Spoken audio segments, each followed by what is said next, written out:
Butut. Ya, buat aku.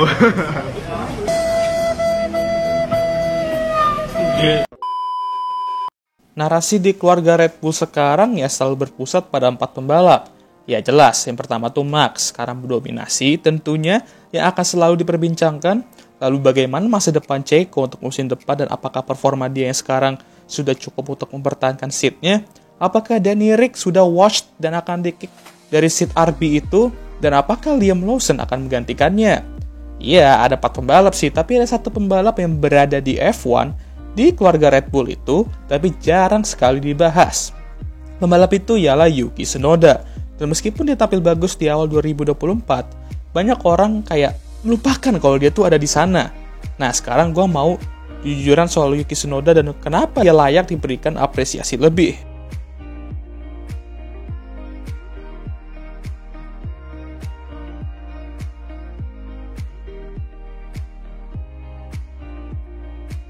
Sebelum itu kita bahas dulu performa Yuki musim ini. Sejauh ini dia mencetak 7 poin dimana dia finish di posisi ke-7 di Australia dan P10 di home race-nya. Dia juga meng-out-qualify Danny Ric di 4 balapan tersebut. Dan kalau bukan karena tim order di Bahrain kemarin, well, mungkin dia bakal mengalahkannya di 4 balapan tersebut. Sebenarnya dari awal, Danny Ric masuk ke AlphaTauri di 2023, gue udah bilang kalau jangan meremehkan Yuki. Iya, dia tuh bukan Lando, dan AlphaTauri juga bukan McLaren. Tapi bukan berarti tantangan Danny Ric bakal lebih mudah untuk naik ke seat Red Bull itu. Dan terbukti 2024 ini, orang-orang yang expect Checo bakal di-kick dari Red Bull dan Danny Ric dipromot kembali, langsung terbungkam lah. Dan itu termasuk gue juga loh.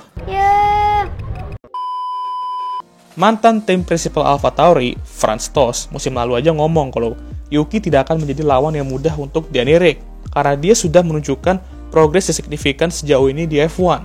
Dan ngomong-ngomong soal itu, mari kita bahas sekilas progres dia di F1 sejauh ini. Ketika dia debut di F1 pada 2021, dia sebenarnya kenceng, namun masih sering sekali membuat kesalahan. Ditambah dia memiliki rekan tim yang kenceng kayak Pierre, membuat musim rookie-nya tuh kayak seorang rookie. Ditambah lagi cara dia mengontrol emosinya yang tidak bisa dikontrol. Ini membuat para jurnalis dan fans bertanyakan Red Bull dan AlphaTauri apakah Yuki terlalu awal naik ke F1 dan dia perlu diganti nggak? Karena bisa kita bilang alasan AlphaTauri nggak finish di P5 Constructor musim itu ya karena Yuki ini yang underperform. Namun, Helmut tetap percaya sama Yuki bahwa dia akan berprogres dan dia bakal stay dengan AlphaTauri untuk 2022. Helmut yang percaya tuh Honda yang percaya nih. Itu kan kata-kata fans. Ya jujur aja lah, salah satu alasan terbesar mengapa dia masih bertahan sekarang, ya karena backingan Honda itu. Tapi perlu diingat juga kalau di periode itu juga, pembalap junior Red Bull belum ada yang menonjol banget dan layak untuk dipromot. Jadi dia agak hoki juga di aspek itu. Di 2022, langsung dia menunjukkan perkembangan. Dia bisa lebih sering mengalahkan Pierre baik di race dan qualifying, meskipun secara rata-rata masih kalah dari di Pierre, tapi nggak didominasi banget lah kayak musim lalunya. Sayang aja, AlphaTauri 2022 menurun banget dibandingkan musim sebelumnya dan lebih parah lagi di 2023. Tapi, Yuki di 2023 lah yang benar-benar mulai menunjukkan kenapa dia tuh layak di F1. Gak hanya dia melawan tekanan besar yang dimana dia bisa aja terkick setelah musim itu atau bahkan pertengahan musim, dia mampu membungkam orang-orang yang bilang Nick bakal menjadi team leader. Dan gue bangga juga menjadi salah satu orang yang benar-benar memprediksi Yuki bakal ngalahin Nick di musim itu. Walaupun gue rada shock juga ternyata separah itu ya ngalahinnya ya. Di 2023 ini juga dia mulai terlihat dewasa. Dan kalau bukan karena AlphaTauri mengferrarikan diri dalam strategi-strategi mereka khususnya di awal musim, bisa aja Yuki mencetak poin lebih banyak di saat AlphaTauri itu masih bapuk-bapuknya di periode itu. Nah sejauh ini, orang-orang kalau ngomongin Yuki secara on track ya, itu selalu 3 hal yang dibahas. Dan sayangnya, 3-tiganya itu negatif semua.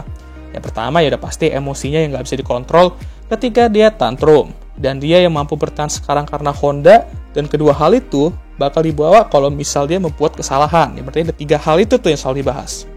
Dan ini bukan fans doang yang ngomong, tapi para jurnalis dan petinggi tim juga kayak Mbak Helmut, ia selalu nyerocos kalau Yuki tantrum lagi atau membuat kesalahan. Gini aja deh, menurut gua, pembalap tantrum saat balapan tuh normal kok. Karena adrenalin tuh emang susah untuk dilawan, cuy. Emang betul, Yuki kalau soal itu emang cukup unik. Dan bisa dibilang lebih tantrum dari Max dulu. Tapi ya baik lagi, itu normal. Karena setiap pembalap memiliki cara yang berbeda untuk menghadapi emosi mereka dalam track.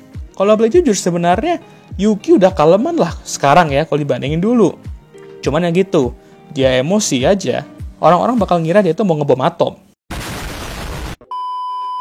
Padahal ya semua orang memiliki tanggapan yang berbeda dalam menghadapi situasi panas dan adrenalin tinggi. Gue jujur aja masih lebih mending Yuki daripada Dan Ticktum yang tantrum itu apain nubruk pembalap lain secara sengaja.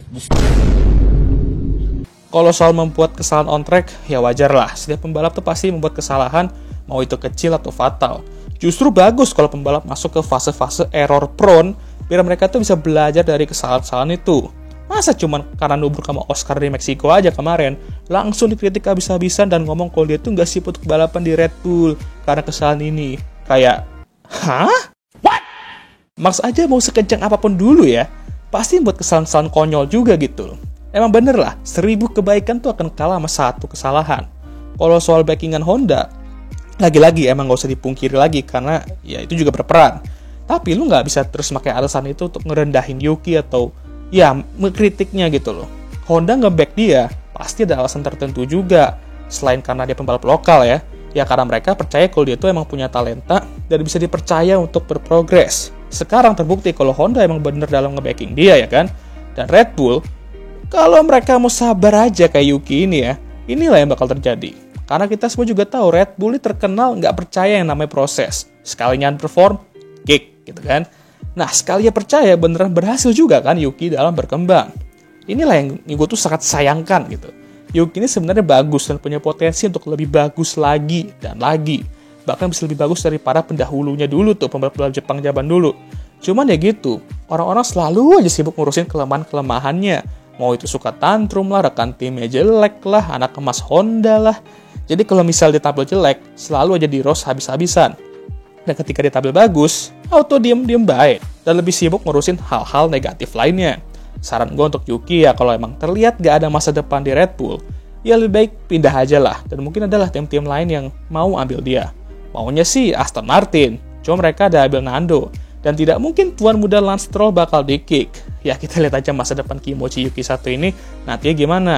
Gue harap dia bisa terus berprogres dan menunjukkan kalau dia tuh lebih layak diapresiasi secara lebih. Kayak Colt LH44 yang selalu memuji Lewis.